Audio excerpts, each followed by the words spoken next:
वृंदा जया द्वैत चंद्र जया गौर भक्त वृंदा जया जया श्री चैतन्य जया नित्यानंदा जया द्वैत चंद्र जया गौर भक्त वृंदा नमो विष्णुपादाय कृष्ण पृष्ठ भूतले श्रीमते भक्ति वेदांत स्वामिनि इति नामिने नमस्ते सारस्वते देवे गौरवाणी प्रचारिणे निर्विशेषा शून्यवादी पश्चात देश तारिणे। हरे कृष्णा। तो हमने कल सुना था किस प्रकार से चैतन्य महाप्रभु के बड़े भाई विश्वंभर, नहीं सॉरी विश्वरूप, विश्वरूप का प्राकट्य हो गया था। और विश्वरूप को देख के जगन्नाथ जी, जगन्नाथ मिश्र और उनकी पत्नी सची माता और प्रसन्न हो गए और उसके बाद गोविंद की और अच्छे से अ, अर्चना करने लगे, सेवा भाव पूजा करने लगे। तो हमने यहाँ तक पढ़ा था। तो उससे हम आगे पढ़ेंगे कि और आगे क्या हुआ। आज मैं प्रभुपाद जी का लेक्चर सुन रहा था, तो प्रभुपाद जी उसमें बता रहे थे अगर किसी को शांत रहना है, शांत रहने के लिए उसे क्या करना होगा, क्या क्वालिटी होनी चाहिए उसके अंदर जिससे कि व्यक्ति शांत रह सकता है। क्या क्वालिटी होनी चाहिए शांत रहने की? एक ही क्वालिटी होनी चाहिए, मुंह पे टेप लगा लेना चाहिए, मुंह बंद है तो शांत रहेंगे ना, बोलेंगे नहीं कुछ, है ना। यही क्वालिटी होनी चाहिए। कृष्ण भक्ति तो ओवरऑल हो गई, मतलब कि क्वालिटी गुण होते हैं ना, कुछ कुछ ब्राह्मण के भक्त के कुछ गुण होते हैं उसके हिसाब से। सतोगुण में तो एक था, आपने सुनी होगी चैतन्य चरितमृत में। एक बाबा था, बहुत सिद्ध बाबा, और वह आजीवन क्या करता था, सिर्फ दूध और फल पे रहता था। और जब चैतन्य महाप्रभु श्रीवास आंगन में जब कीर्तन करते थे, अपनी दिव्य लीलाएं प्रकट करते थे, तो वो उन्हें देखना चाहता था और बोलता है मुझे अंदर आना है और मुझे कीर्तन देखना है। तो श्रीवास क्या बोल देते थे, नहीं तुम नहीं आ सकते अंदर, क्यों? तुम अभी योग्य नहीं हो भगवान की दिव्य लीलाओं को देखने के लिए। तो उसके बाद वो भाई कई बार आता है, तो दीवाल के बाहर एक छेद होता है छोटा सा, वो छेद से देखता है ऐसे करके, बाहर से छेद से देखता है ऐसे करके। और जब महाप्रभु नृत्य करते हैं तो कहते हैं आनंद नहीं आ रहा, आज कोई ऐसा लग रहा है कि कोई अयोग्य व्यक्ति देख रहा है मुझे। तो श्रीवास समझ जाते हैं कि वही वही ब्राह्मण है, वही। तो कह रहे हैं कि वो ब्राह्मण कह रहा था कि वो आपके देखना चाहता है, आपके दर्शन करना चाहता है। और क्योंकि वो ब्राह्मण है और वह आजीवन फल और दूध पे रह रहा है। तो चैतन्य महाप्रभु कहते हैं कि दूध और फल खाने वाला कोई मेरे दर्शन नहीं कर सकता। मेरे दर्शन करने के लिए क्या है, भक्त्या माम अभी जानाति, भक्ति से ही मेरे दर्शन हो सकते हैं, भक्ति से ही मुझे कोई देख सकता है, और भक्ति से ही मेरी दिव्य लीलाओं में प्रवेश कर सकता है। और योगी वगैरह ये सब तो नथिंग। ठीक है, तो हम कौन सा श्लोक से पढ़ेंगे? श्लोक क्रमांक 76 से, ठीक है। बई विश्व किछु नाही देखियारा, अतएव विश्व रूपा नाम ये तहारा। अनुवाद। विराट रूप को महाशंकर्षण का विश्व रूप अवतार कहते हैं। इस तरह इस विराट जगत में हम हमें उनके अतिरिक्त कुछ भी और देखने को नहीं मिलता। इसको हम समझ सकते हैं जैसे कि भागवतम में भगवान इसमें बता रहे हैं कि जिस तरह धागा होता है और धागा में मोतियां पिरे रहते हैं, तो चारों तरफ मोतियां पिरे होने के कारण वो धागा नहीं दिखता, लेकिन धागा आधार है उसका। उसी तरीके से पूरा संसार, पूरा ब्रह्मांड है, ये भगवान पे आधारित है, भगवान की शक्तियों पे आधारित है, लेकिन भगवान हमें नहीं दिखते इसमें। भगवान छुपे रहते हैं, जैसे कि वो जो धागा होता है, धागा छुपा रहता है, और जो मणि होती है वो उसमें लगी रहती है। इसलिए यहाँ पे बता रहे हैं कि नहीं मिलता।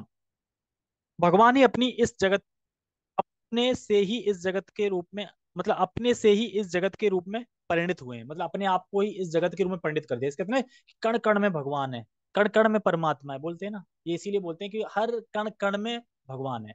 मतलब भगवान अपनी शक्ति के द्वारा परिणित हुए हैं, ऐसा नहीं कि भगवान खुद दिखाई दे रहे हैं, अपनी शक्तियों के द्वारा विद्यमान है। और भगवान इस संसार में, भगवान पे ही सारा संसार टिका है, लेकिन भगवान इस संसार में है भी नहीं। ये दोनों अचिंत्य भेदाभेद बात है भी और नहीं भी। तो इसी तरह यहाँ पे बताते हैं कि जैसे कपड़ा दिख रहा है, पर कपड़ा दिख रहा है हमें ये, लेकिन अगर हम बारीकी से देखेंगे तो क्या है इसके अंदर, इसके अंदर धागे हैं, धागे ही हैं सारे, और धागे ही पिरे हुए हैं सारे। तो अब देखने से कपड़ा लग रहा है लेकिन है धागे। तो उसी प्रकार से देखने से जगत लग रहा है लेकिन है भगवान ही, लेकिन देखने से कपड़ा लग रहा है। मैं, नैचित्तं भगवती ज्ञाते जगदीश्वरे ओतम प्रोतम इदम यस्मिन। ये शायद किसी और का श्लोक है। नैचित्तं भगवती हन्यते जगदीश्वरे ओतम प्रोताम इदम यस्मिन तहंतु श्वंगः यथा पटः। जिस प्रकार वस्त्र में धागा लंबाई तथा चौड़ाई दोनों ओर फैला रहता है, उसी तरह इस ब्रह्मांड के भीतर प्रत्येक वस्तु में पूर्ण पुरुषोत्तम भगवान प्रत्यक्ष तथा अप्रत्यक्ष रूप से विद्यमान है। यह उनके लिए आश्चर्यजनक नहीं है। अतः यह श्रीमद् भागवतम 10-15-35 का श्लोक है, पढ़ सकते हैं। अतएव प्रभु तारे बल बले बड़ भाई, कृष्ण बल राम दुई चैतन्य निताई। महासंकर्षण प्रकट ब्रह्मांड के उपादान तथा निमित्त कारण है, अतः वे ब्रह्मांड की हर वस्तु में विद्यमान है। अतः चैतन्य महाप्रभु उन्हें अपना बड़ा भाई कहते हैं। आध्यात्म जगत में दोनों भाई कृष्ण तथा बलराम कहलाते हैं, किंतु अब वे ही चैतन्य तथा निताई हैं। अतः निष्कर्ष यह है कि नित्यानंद प्रभु आदि संकर्षण बलदेव हैं। जैसे मैंने कल बताया था ना, कृष्णा, कृष्ण का प्रथम विस्तार, बलराम, बलराम से प्रथम चतुर्व्यूह में संकर्षण, संकर्ष से फिर द्वितीय चतुर्व्यूह, उससे फिर महाविष्णु, और महाविष्णु इस सारे जगत के सृष्टि वगैरह करते हैं, सारा कुछ करते हैं, देखते हैं। पाया दंपति हैला आनंदित मना, विशेष सेवन करे गोविंद चरण। पाया दंपति होइला आनंदित मना।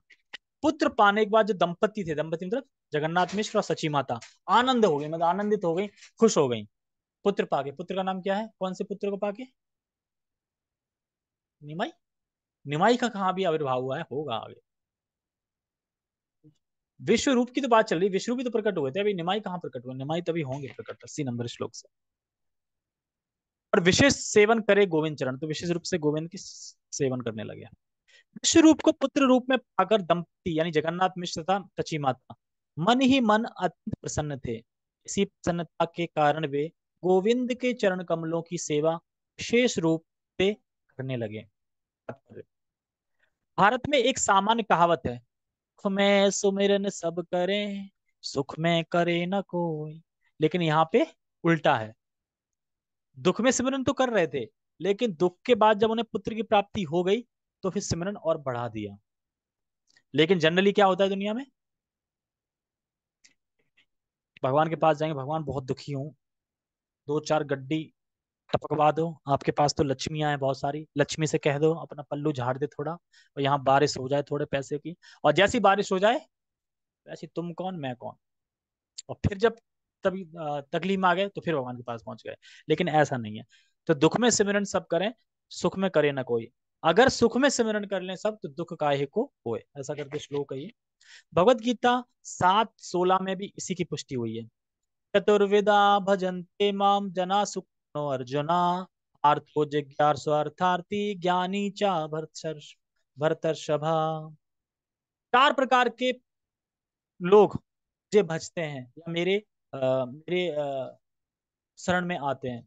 सुकृत्य जो अर्जुना, जो सुकृति वाले हैं, पुण्य वाले हैं, वो कौन से? आर्थो जिज्ञासु अर्थाती ज्ञानी। चार प्रकार के अर्थ हैं। एक आता है दुख में आता है, एक, और एक आता है जिसे पैसे चाहिए, और एक आता है जिज्ञासु जो जानना चाहता है कि ये लोग करते क्या है इस्कॉन में, क्या करते हैं, इसको कैसे भक्त बनाते हैं, कुछ गलत सलत तो नहीं करते हैं, क्या करते हैं, जानने की इच्छा। और एक ज्ञानी जो जानता है कि आत्मा कौन है, परमात्मा कौन है, हम कौन है, दुनिया क्या है, वगैरह वगैरह। तो इसमें प्रभु जी बता रहे थे कि इसमें एक चीज मैन है। चार प्रकार के लोग आते हैं ये तो ठीक है, लेकिन ये नहीं है कि जो सुकृति नो अर्जुना, जिनके पास सुकृति है, जिनके पास पुण्य है, वो चार प्रकार के लोग आते हैं मेरे पास। ऐसा तो बहुत हो सकता है ना कि दुखी बहुत लोग हैं लेकिन आ नहीं पाते फिर भगवान के पास, क्यों? क्योंकि पुण्य नहीं है। तो जब तक पुण्य फलीभूत नहीं होता है, पुण्य नहीं होता तो भगवान की शरण में नहीं आ पाते। इसीलिए भगवत गीता का श्लोक भगवान कह रहे हैं, चतुर्विधाम भजन्ते माम जना सुकृत अर्जुना, आर्थो जिज्ञासु अर्थार्थी ज्ञानी च भर्तर्षभा। इसका अर्थ पढ़ते हैं। भूतकाल में पुण्य करने वाले चार प्रकार के लोग आर्थ, अर्थार्थी, ज्ञानी तथा जिज्ञासु मुक्ति की ओर उन्मुख होते हैं। जगन्नाथ मिश्र तथा सची माता दोनों ही पति पत्नी दुखी थे क्योंकि उनकी 8 पुत्रियां मर चुकी थी। अतः जब उन्हें के रूप में विश्व रूप प्राप्त हुए तो वे अत्यंत प्रसन्न हुए। उन्हें पता था कि भगवान की कृपा से उन्हें ऐसा सुख तथा ऐश्वर्य मिला है। अतः वे भगवान को भुलाने के बजाय गोविंद के चरण कमलों की अधिकाधिक सेवा करने लगे। सामान्य व्यक्ति ऐश्वर्यवान होने पर ईश्वर को भुला देता है, ये बता रहे थे ना।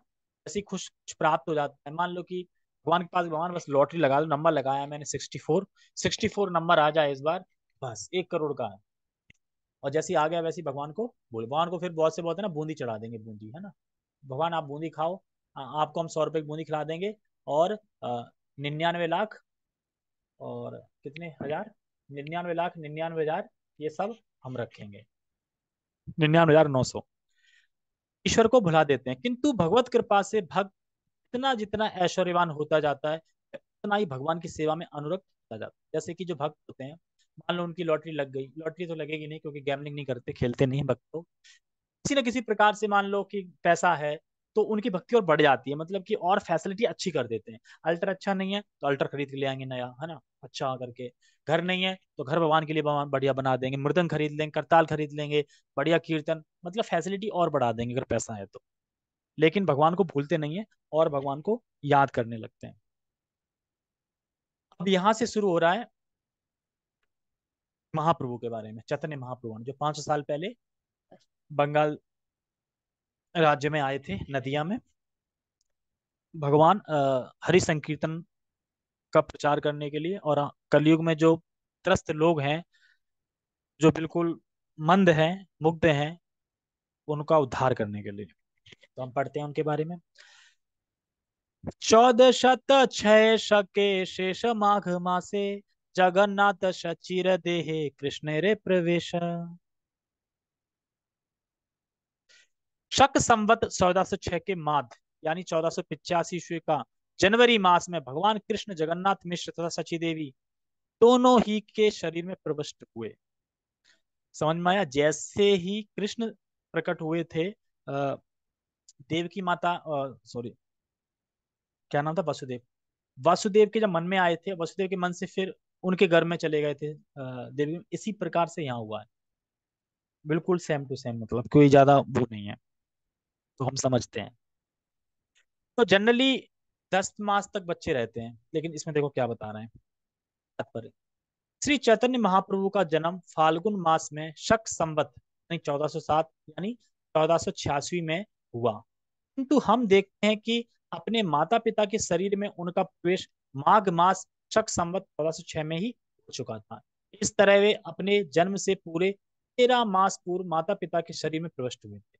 सामान्यतः एक बालक अपनी माता के गर्भ में 10 चंद्र मास तक रहता है, 9 मास नहीं लिखा है, यानी बच्चा 9 मास तक नहीं रहता, 10 मास, 10 चंद्रमास। इसमें बता रहे थे 9 महीने कुछ 7 दिन या 2 दिन, यानी 9 महीने से प्लस। अगर 9 महीने से प्लस हो जाता है तो उसको 10 काउंट करते हैं, क्योंकि 9 तो हो नहीं सकता, 9 से तो ऊपर हो गया ना, तो इसलिए 10 करते हैं, इसलिए बोल रहे हैं 10 चंद्रमास तक रहता है। किंतु हम देखते हैं कि महाप्रभु अपनी माता के गर्भ में 13 मास तक रहे। भगवान है ना, तो कुछ तो अद्भुत करेंगे ना। भगवान गर्भ में रहने, तो ये नहीं है कि वैसे मन में आए और मन से फिर उनके घर में चले गए, ऐसा कर। तो ऐसा है देवकी, ऐसे ही देवकी की हुआ था। तो इसमें बता रहे हैं कि, अच्छा आगे बताएंगे। मिश्र कहे सची स्थाने देखे रीता, ज्योतिर्मय देह लगे लक्ष्मी अधिष्ठिता। जगन्नाथ मिश्र ने सची माता से कहा, मैं आश्चर्य से देख रहा हूँ, हमारा शरीर ज्योति से युक्त है, और ऐसा लगता है कि साक्षात लक्ष्मी देवी मेरे घर पधारी हैं। यानी जैसे देव की लग रही थी ना, वो पूरे जेल में उजाला हो गया था, बढ़िया लग रही थी, सुंदर, ऐसे ही सची माता लग रही थी। यहाँ तहाँ सर्वलोक के करे सम्मान, हर पाइया दे धन वस्त्र धान। ये बहुत अच्छा है। मैं जहां कहीं जाता हूँ, लोग मेरा सम्मान करते हैं, वे मेरे कहे बिना ही स्वेच्छा से मुझे धन वस्त्र तथा धन दान दे देते हैं। मतलब जब भगवान उनके उसमें आ गए, तो उसके बाद जहां कहीं भी वो जाते, तो लोग अपने आप ही उन्हें जो चाहिए था दे देते थे, और कहते आप घर जाओ, आराम करो, घर जाओ, या फिर घर पे पहुंचवा देते सामान को। जैसे मान लो चावल चाहिए 5 किलो, तो अब ऐसा नहीं कि चावल जाके ढोके लेके आएंगे, लोग अपने आप ही पहुंचवा देते चावल। ऐसा भगवान ने सेट कर दिया था सबका माइंड। ब्राह्मण किसी का दास नहीं बनता, शूद्र बनता है ना, नौकरी करता है इस तरह से। लेकिन ब्राह्मण किसी दास, मतलब ब्राह्मण को ये पूर्ण स्वतंत्रता है कि वह किसी का दास नहीं बनता। दास का मतलब है भौतिक, मटेरियल। दास मतलब भगवान का दास तो हमेशा ही रहता है। मटेरियल में मतलब कि किसी की नौकरी नहीं करता, वह पठन पाठन करता है, ज्ञान देता है, और लोग उसे आके खुद क्या करते हैं, दान डोनेशन वगैरह देते हैं, कुछ ना कुछ धन दान देते हैं, जिससे उसका घर चलता है। तो उसी प्रकार से जो ब्राह्मण थे जगन्नाथ मिश्र, इन्हें अपने आप ही सारी वस्तुएं प्राप्त हो जाती थी। अन्य किसी की सेवा करना शूद्रों का कार्य है। चार प्रकार के, पता है सबको कि चार प्रकार के आश्रम होते हैं, ब्राह्मण वैश्य, ब्राह्मण क्षत्रिय वैश्य शूद्र। ब्राह्मण क्या करते हैं, पठन पाठन करते हैं, ज्ञान देते हैं, बताते हैं कि भाई आप आत्मा हो, भगवान के अंश हो, और भक्ति करके भगवान के धाम जाओ, ये दुखा लिया में सब ज्ञान देते हैं। और क्षत्रिय क्या करते हैं, क्षत्रिय मतलब कि सिक्योरिटी, मतलब कि रक्षा करते हैं, ब्राह्मणों की रक्षा करते हैं, जहाँ संकीर्तन हो रहा है वहां पे कोई बंद ना करा दे उस पर रक्षा करते हैं। और स्त्रियों की रक्षा करते हैं, मतलब पूरे प्रजा की रक्षा करते हैं, ये कार्य क्षत्रियों के होते हैं। और वैश्य के कार्य होते हैं कि धन धान उत्पन्न करना, गायों की रक्षा करना, गेहूं पैदा करना, और फिर वो गेहूं मतलब, और सही अपने ढंग से सारी चीजें। अगर कोई भी मिस्टेक करेगा तो गड़बड़ हो जाएगा। मान लो कि छतरी मिस्टेक करे, घुसपैठियां घुसवा दे, तो दिक्कत। ब्राह्मण अपना कर्तव्य ना करें, उल्टा ज्ञान देने लगे, यार तुम तो भोग हो, भोग इस दुनिया का मतलब है भोग करना बस, उल्टा सीधा बता दें। या फिर वैश्य जो है वो गेहूं ही उत्पन्न ना करें तो कैसे खाएंगे। और शूद्र अपना कर्तव्य ना करें, वो नौकरी ना करें, दूसरों की सेवा ना करें, तो कैसे चलेगा। इसीलिए आप बता रहे हैं कि अन्य किसी की सेवा करना शूद्रों का कार्य है। ब्राह्मण सदैव स्वतंत्र होता है, क्योंकि वह समाज का शिक्षक, गुरु और उपदेशक होता है। आजकल के जो टीचर है ना, उनको ब्राह्मण कैटेगरी में रखा जाएगा, लेकिन क्योंकि वो सैलरी वगैरह ले रहे हैं तो शूद्र में ही काउंट होंगे। लेकिन एक वैसे सामान्य जन से देखा जाए तो हमारे टीचर हैं, वैज्ञानिक हैं, ये हैं ब्राह्मण उसमें। और जो हमारी फौज है, आर्मी है, ये है क्षत्रिय। और जो गांव में जो खेती वेती करते हैं वो है वैश्य। और जो नौकरी कर रहे हैं सिटियों में, मार्केटों में, वो है शूद्र। ठीक है। समाज के सारे लोग उसे सारी आवश्यक वस्तुएं प्रदान करते हैं, इसको ब्राह्मण को। भगवद गीता में कहा गया है कि भगवान ने समाज के चार विभाग किए हैं, ब्राह्मण, क्षत्रिय, वैश्य तथा शूद्र। समाज इस वैज्ञानिक विभाजन के बिना सुचारू रूप से नहीं चल सकता। ब्राह्मण को चाहिए कि समाज के सारे लोगों को अच्छी सलाह दे। ये सलाह नहीं दे, देखो जीवन का परम लक्ष्य है इंद्र तृप्ति, भोग करो और भोग दो, बस। तो ये सलाह नहीं देनी है। एक ब्राह्मण को सलाह देनी चाहिए कि किस प्रकार से हम इस जगत से निकल सकते हैं, किस प्रकार से हम इस जगत में फंसे हैं, और इस जगत से भक्ति करके भगवान के धाम को जा सकते हैं। क्षत्रिय को प्रशासन, कानून तथा समाज व्यवस्था देखनी चाहिए। वैश्यों को अन्न उत्पन्न करना और समाज के लिए आवश्यक वस्तुओं का व्यापार करना चाहिए, क्योंकि शूद्रों को समाज के उच्च वर्गों यानी ब्राह्मण, क्षत्रिय तथा वैश्य की सेवा करनी चाहिए। जगन्नाथ मिश्र ब्राह्मण थे, अतएव लोग उन्हें सारी आवश्यक वस्तुएं, धन, वस्त्र, अन्न आदि भेजा करते थे। जब चैतन्य महाप्रभु शची माता के घर में थे, जगन्नाथ मिश्र को ये आवश्यक वस्तुएं बिना मांगे ही मिल जाती थी। उनके परिवार में भगवान की उपस्थिति के कारण एक व्यक्ति ब्राह्मण के रूप में उनका आदर करता था। दूसरे शब्दों में, यदि ब्राह्मण या वैष्णव भगवान का नित्य दास बना रहे और भगवान की इच्छाएं पूरी करता चले, उसके भरण पोषण या उसके परिवार की आवश्यकताओं में किसी प्रकार के अभाव की आशंका नहीं रहती। लेकिन चक्कर यह है कि हम फुल सरेंडर नहीं है भगवान के प्रति, इसलिए हमें लगता है कि अगर मैं जॉब नहीं करूंगा तो खाना कैसे खाऊंगा, कैसे घर चलेगा। क्यों? क्योंकि पूर्ण शरणागति नहीं है भगवान में। जिस दिन पूर्ण शरणागति हो जाएगी भगवान में, उस दिन से हम जॉब छोड़ देंगे और भगवान की शरणागति हो जाएंगे, और भगवान खुद खिलाएंगे। जैसे भगवान बोल रहे हैं ना, सारे खुद ऑटोमेटिक कर देंगे, सब चीजें मिलती रहेंगी खाने पीने के लिए। जैसे कि ब्रह्मचारी, ब्रह्मचारी लोग, जो भी ब्रह्मचारी आश्रम ज्वाइन कर रहा है, खाने को मिल रहा है ना, खाने को, पहनने को, ओढ़ने को, और वो भी अपने से अच्छा। 3 सब्जी मिलती है सुबह। बता कौन से घर में 3 सब्जी मिलती है? दाल, 2 सब्जी, और स्वीट्स होता है, चपाती होती है। और फेस्टिवल में तो पूछो मत, 10 10 15 15 आइटम होते हैं। ऐसा कौन खा सकता है? क्योंकि जीवन में खाना सुख है कि नहीं? खाना सुख है कि नहीं? हम खूब भाग दौड़ करने के बाद जो खाना खाने का जब टाइम आता है, उसमें बड़ा सुख मिलता है। तो खाना सुख है, और उस सुख को करना चाहते हैं।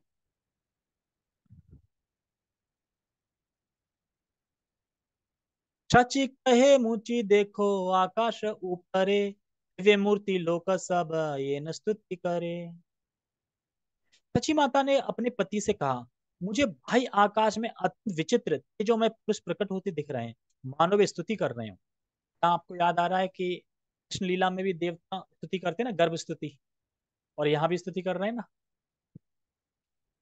तो कुछ याद आ रहा है ना, भागवतम देवता स्तुति कर रहे हैं, ये से होता है।